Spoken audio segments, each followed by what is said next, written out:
first thing that is important.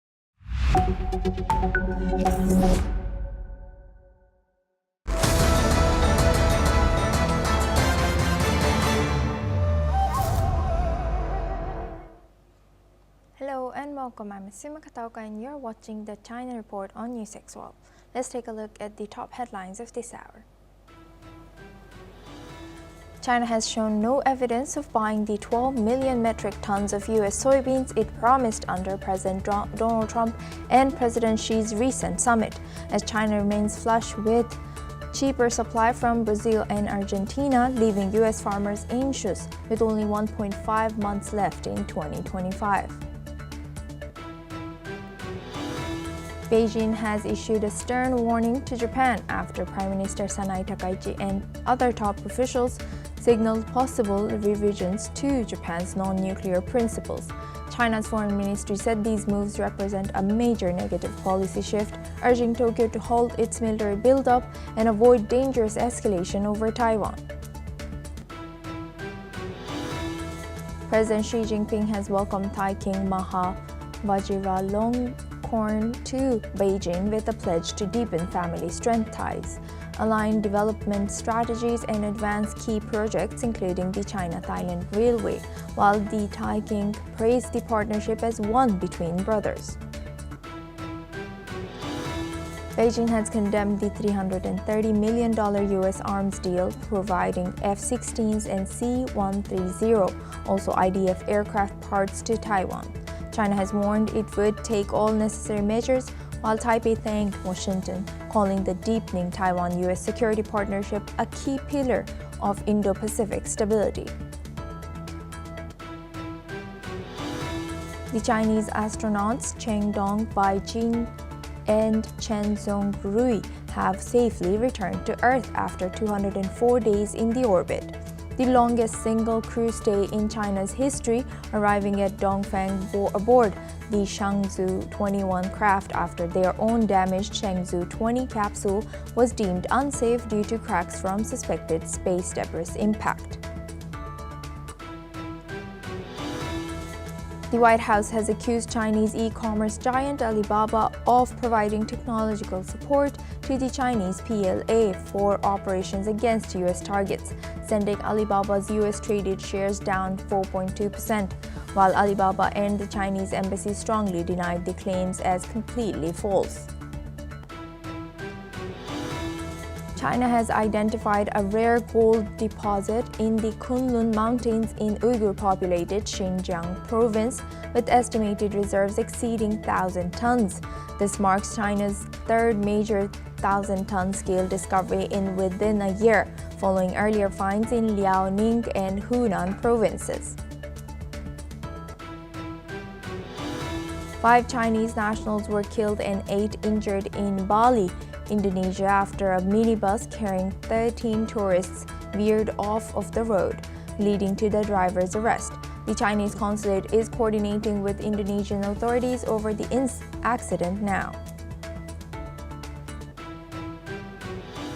Now we start with U.S. and China. U.S. President Donald Trump has said that China would buy U.S. soybeans and other farm products. Trump has also stated that Washington and Beijing had talks on this subject on Friday. Trump has said that he expects the purchases are already underway and would take place before the spring. He has also added that top officials spoke to Chinese counterparts, but he did not say from who the government had been engaged in the talks. U.S. farmers are expected to reap a record-large corn crop this year. However, the U.S. Department of Agriculture has slightly lowered its forecast for U.S. corn and soybeans this week. Let's in fact listen to what President Trump has said. Speaking of China, since you made the deal, since you struck the deal with them, has the Chinese agreed to actually purchase any soybeans? Have they locked in any soybean purchases? Yeah, and they're in the process of doing it. We spoke to them today. They're in the process of doing not only a little bit, but they'll be doing a lot of soybean purchase. Do you know when? In the spring? It's starting. Before then. I think before then. Okay. It's starting. They'll be buying a lot of soybeans, but really, Jennifer, a lot of everything else. Now for this discussion, we welcome Dr. Satoru Nagao. He's a fellow at Hudson Institute, joins us live from Tokyo. Thank you very much, Dr. Satoru, for joining us again. Good to see you. Dr. Satoru, looking at this, what are we to make of the current situation between President Donald Trump and President Xi regarding the soybean purchases of China? Indeed, this is a political issue, not a business issue. View from the business, indeed, because of the amount of the soybean China has already got, price is declining and they have enough soybeans. So that's why they do not need to import soybeans from the United States. But politically, because of the US-China, they try to deal and they agreed. China imports a certain amount of the soybeans from the United States. So because of this is a political issue, China can use this as a card to deal with the United States. For example, recently the US permits weapon export to Taiwan. In this case, as a response, China can limit to import soybeans from the United States could possible. So that's why, view from the business, there is no benefit for China, but view from the politics, this is benefit for China. That's why China exploit this as a card, and the US side say, of course it will happen, but China try to use it as a card and something, the ambiguity they try to show. Do you think that President Trump is seriously suggesting that China will adjust its agricultural policy to bring more U.S. or continue purchasing U.S. soybeans instead of where they are getting now from Brazil or Argentina? Of course, there is a political background. Escalating US-China tension, of course, the China side want to find alternative source instead of the United States. And this kind of attitude make the pressure to the farmer in the United States, which could be the support of the President Trump. And so that is the reason this is a card. And indeed, this is a card because US-China competition is, of course, escalated since simply last decade, yes. But at the same time, this is long-term competition between US and China. Just now, it is not easy to escalate so drastically because US economy, China's economy is very strong relations, strong bonds. And if the US try to decouple with China just now, for example, the supply of rare, supply of others will be problem. So that's why the US farmer in the United States, they need to find alternative market, but it is not easy to find. In the long run, they need to find. So that's now they want to export soybeans or other agriculture products to China. So in this case, US President Trump need to care about this, and midterm election is coming next year. So before it, temporary US-China trade is needed. So that's why this soybeans issue is a card, and China has advantage. The US try to ask China to buy. So that kind of situation has happened. Do you think but that... anyway, because of this is a diplomatic card, anytime China try to exploit it, that's why this is still uncertain. Right. And how might this agricultural purchase talks between US and China influence broader trade relations between them? Of course, in the long run, US farmer need to find alternative market instead of China, because US-China competition has been escalating and step by step. So this is not 1 decade ago, this is not 2 decades ago, this is now far deteriorated. Of course, in the future, it will more deteriorate, we can expect. So in the long run, they need to decouple with the Chinese market. That is needed. But at the same time, just temporary, it is impossible to do that. So that's why in the short term, of course, they need to agree. But from China's side, they have already found enough amount of soybeans or other agricultural products. So that's why that's why temporarily China has the advantage. Yes, indeed. With that, I would like to thank Dr. Satoru for sharing that insight. Please stay with us as we come back to you for our next discussion as well. Now, moving on to Japan and China, the diplomatic rift between China and Japan has deepened after Beijing issued a strong warning to its citizens to avoid traveling to Japan. In a WeChat post, the Chinese embassy has cited provocative remarks made by Japanese leaders about Taiwan, which it said had severely damaged the atmosphere. For exchanges, the embassy also raised concerns over the safety risks for Chinese nationals in Japan. This warning follows comments by Japanese Prime Minister Takaichi, who on November 7th has stated that Japan could use military force to defend Taiwan in the event of an attack. Takaichi, a known China hawk, has said that Japan's right to collective self-defense could be invoked in such a scenario, drawing sharp responses from Beijing. China has long claimed Taiwan as part of its territory, and Takaichi's remarks come as part of a broader rising tension between these two nations. The two are major trading partners, but historical and territorial disputes frequently test their relationship. Despite the backlash, Takaichi has stood by her comments, saying they align with Japan's long-standing policy. However, she has since indicated she will avoid referencing specific scenarios going forward. Now, for this discussion, we welcome back Dr. Satoru Nagao. He's a fellow at Hudson Institute, joins us live from Tokyo. Thank you very much, Dr. Satoru, for staying with us. Now, since the last time we have talked, did anything change between China and Japan, or is it escalating indeed? Yes, of course, because China is escalating and the attitude. Indeed, China's pattern of the diplomacy always same. When the new leader sworn in, the U.S. or Japan or other country, there is the same feature. In this case, they want to test by conducting something problem, and they are checking what kind of attitude that this new leader show. That is very important data for China. And this time they got a chance. So the Taiwan issue is useful and China can exploit it now. So rising the tension and checking the attitude of the Prime Minister Takaichi's government. And in this case, because PM Takaichi's response is nothing, that's why China is escalating more until something enough data China can get. So firstly,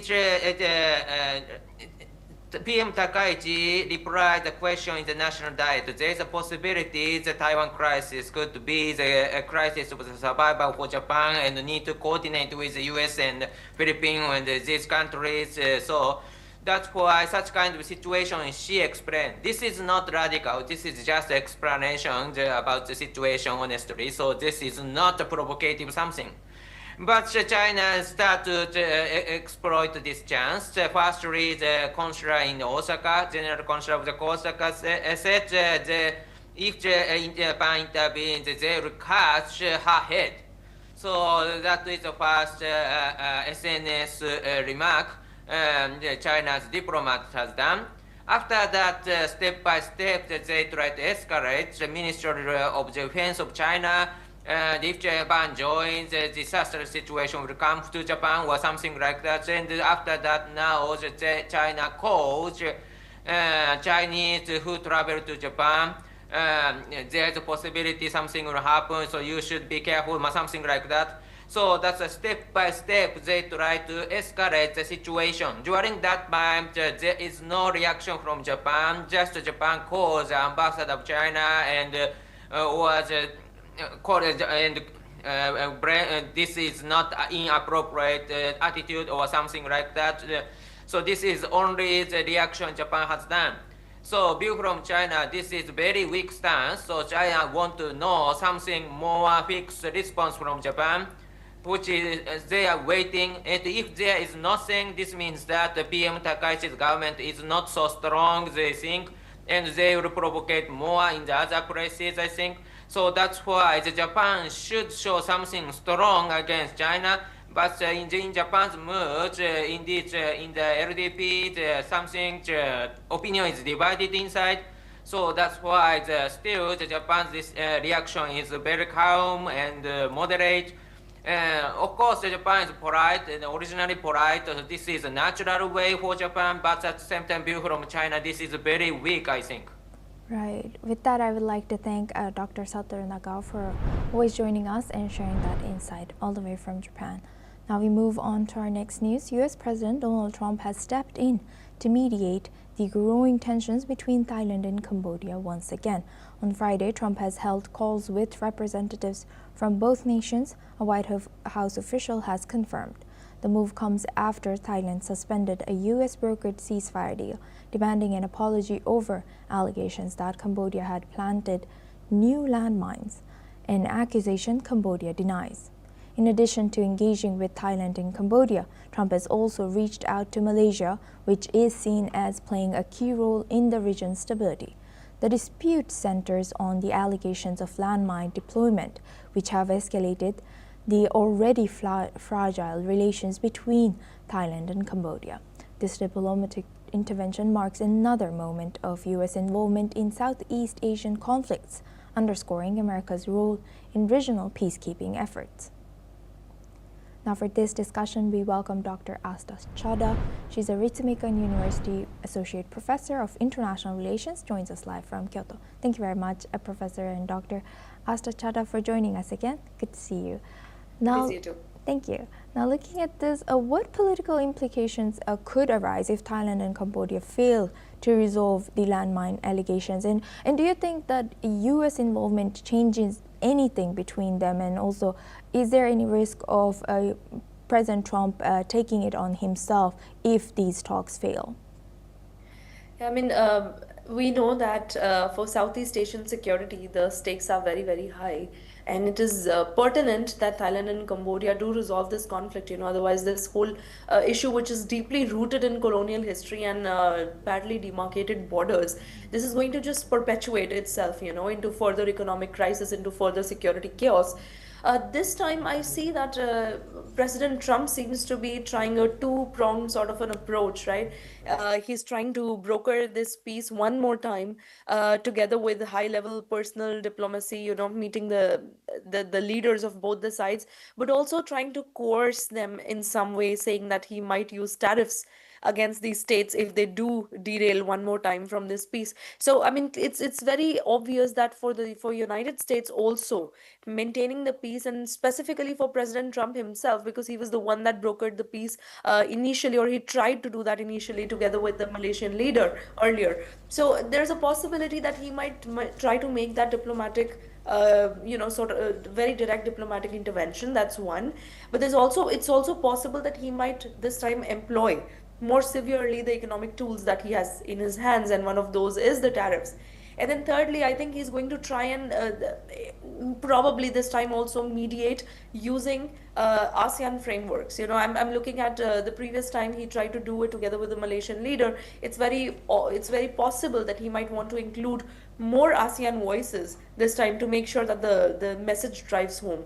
Yes, indeed. Building on that, Dr. Asta Chada, we already know that Trump has contacted or initiated conversations with Malaysia over this dispute.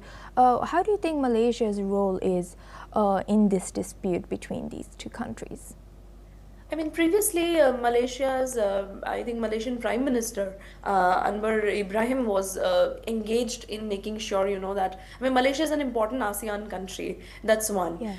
Two, I mean, given the proximity and given the fact that if any Southeast Asian conflict flares up, there are implications for the entire region. And number three, if you look at the ASEAN history in itself, they've tried to always prioritize ASEAN centrality, criticizes as much as we want to, but the truth is that any maintenance of peace and any such peace process needs to be done together with ASEAN consensus. And the engagement of Malaysia in that sense was seen as a very positive step, somebody from within the region who knows what the stakes are, because the United States is far off.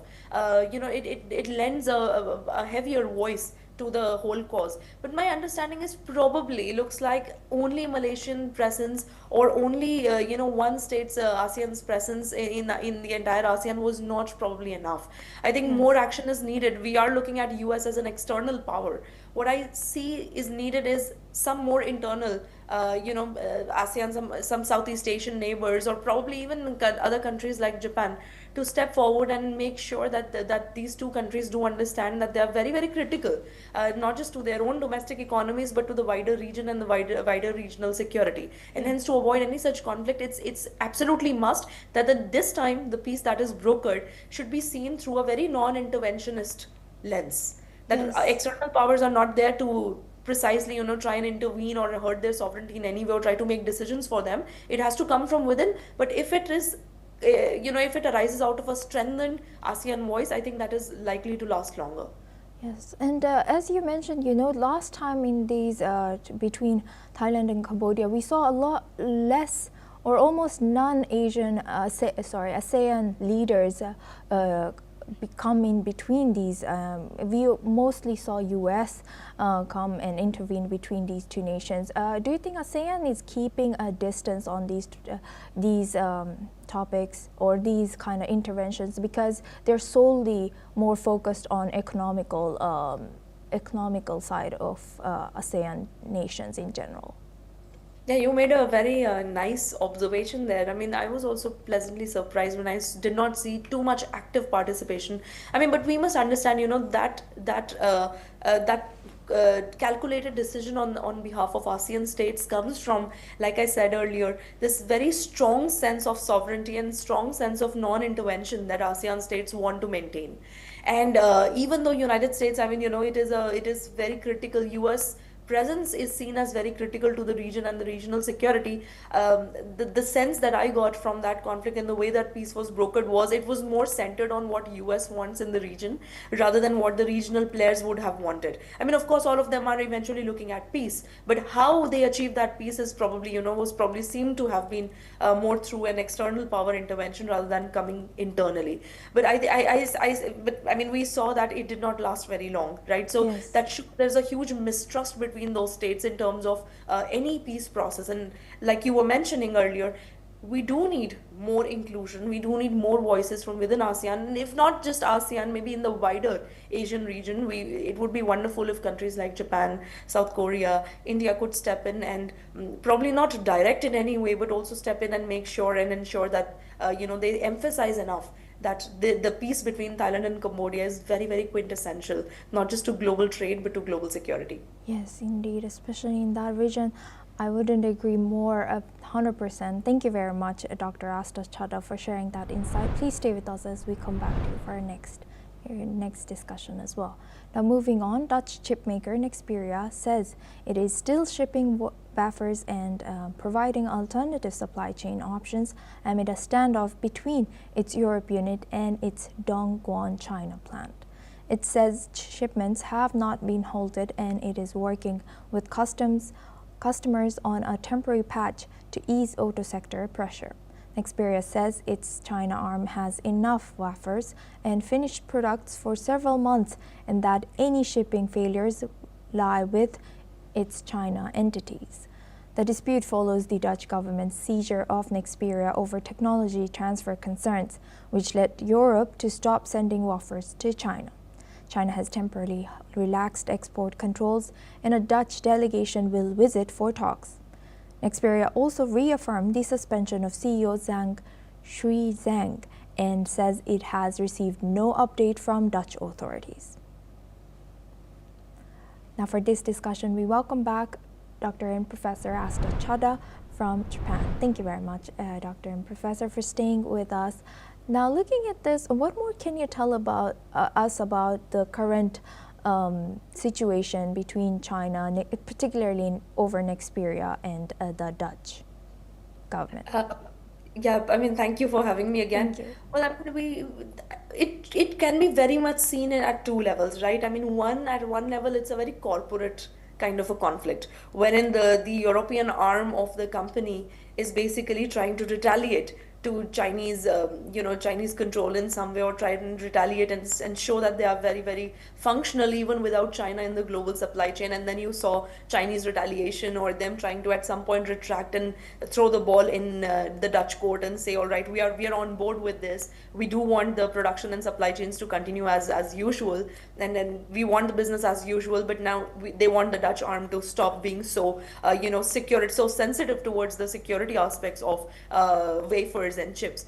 But the other aspect of this, which I think is more important, and specifically with regard to the news headline that you mentioned, is the idea that geopolitically they are trying to engage in a very mitigation strategy kind of a game, right? So if you look at the core statement of that's coming from the Chinese unit, they said the Chinese unit should have enough inventory to continue operations. I mean, it looks like it's Nexpedia's attempt to in some way reassure customers, because too much uncertainty has been fed into the system already. Once there is a corporate conflict that blows up and has geopolitical implications, it definitely impacts the end users and the buyers and related industries. We heard about the automakers who were very, very impacted by this shutdown of operations, or a potential shutdown of operations. So this statement looks like, I mean, that doesn't seem to be very reassuring, but they seem to want to indicate to their customers, indicate to the automakers that the ongoing demand will be fed through the supply. That's how I would read it. Right. And how might this China's temporary relaxation of export controls, does it influence or in any way the upcoming negotiations with the upcoming visiting Dutch delegations? I mean, absolutely. This is probably going to be one of the most important points that they are going to discuss, because remember that, this crisis that has ensued in the name of Nexpedia has unveiled some sort of an extreme vulnerability of concentrating supply chains to one country, or the capacities and capabilities to only a few countries. Because if any dispute occurs, these can be instrumentalized, or these can be very quickly securitized by the government to achieve whatever goals they want to achieve, right? But at the same time, it raises the geopolitical risk. So I see that this is probably going to be an important point that they are likely to discuss, not only because of the disruption caused to the automakers, but also the possibility that operations might just halt. What if the discussions don't go well? What if both sides try to escalate? I mean, in that case, the stakes are very, very high, right? Yes. But the other important thing that I did not read in this particular news, but I do see that is pretty much underlying all of this anxiety that exists on the Chinese and Dutch side, is that of Nexpedia's commitment to alternative routes, or alternative, partners. And that, I think, is very, very critical for China. From their perspective, any such redirection of supply chains would mean that China loses some sort of a control or centrality in case of an establishment of an alternative supply routes, right? So I think Chinese authorities will have probably thought this through before offering any temporary export exemptions, hoping that any such alternate supply routes do not even come into the discussions, and China remains very central to the supply chain that for that they have very, very long time they've kind of dominated. Yes, impressive insight. Thank you very much for covering all aspects on this topic. Great talking to you as always. That was Dr. Asta Chada from Japan. Thank you very much.